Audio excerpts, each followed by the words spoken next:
공무원이 사망 사건을 처리하면서 그 유족에게 이 사망 사건의 경위와 처리 결과를 공유하고 알려줬다라는 취지의 공문을 작성을 했어요. 근데 그 유족이 아니다, 나는 사건 처리 경위와 결과를 전해듣지 못했다.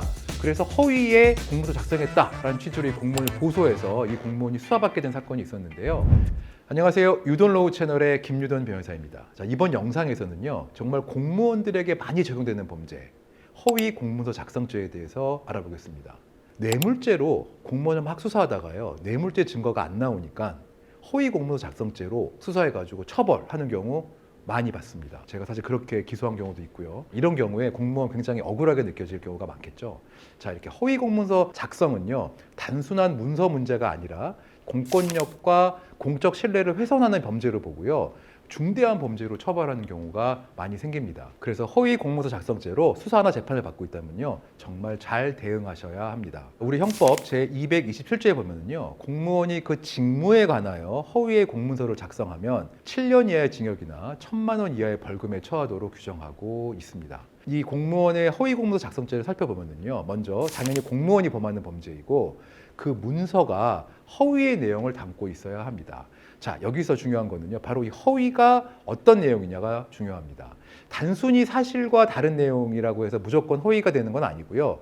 그 허위로 인해서 공문서가 가지는 공공의 신뢰성이 훼손된 위험이 발생하는 허위를 처벌하는 범죄입니다. 그래서요, 실제적으로 변론하는 과정에서 내가 이 허위를 인식했는지 실수한 것인지가 제일 문제되는 경우가 많습니다. 예컨대요, 구청 공무원이 실제로는 허가 요건이 안 되는 민원인에게 허위로 이 건축 허가 요건이 된 것처럼 문서를 작성해 가지고 내줬다고 하는 경우, 이런 죄가 대표적인 허위 공문서 작성죄입니다. 이 허위 공문서 작성죄 같은 경우 초범이고 경미한 경우에는 집행유예나 벌금형이 내려지는 경우도 있는데요. 아까 말한 경우처럼 뭔가 금품수 등으로 막 수사를 하다가 증거가 없어서 허위 공문서 작성죄로 처벌되는 경우에는요, 실형이나 징역형의 집행유예가 선고되는 경우가 상당히 많습니다. 만약에 공무원이 허위 공문서 작성죄로 수사를 받게 되었다면 나는 이것을 고의적으로 허위를 한 것이 아니라 실수였다.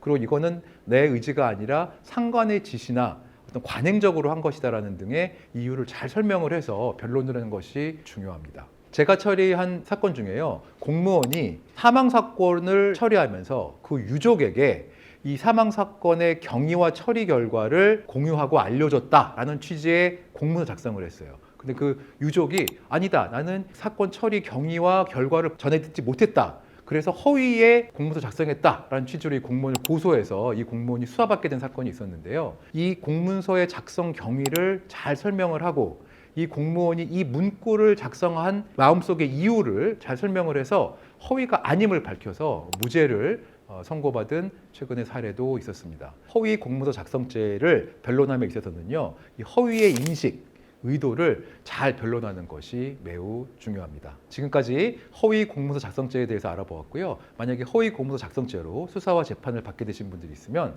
필요하면 상담 요청하시면 제가 상담하여 드리도록 하겠습니다. 고정 댓글 참고하세요. 자, 지금까지 유돈로우 채널의 김유돈 변호사였습니다.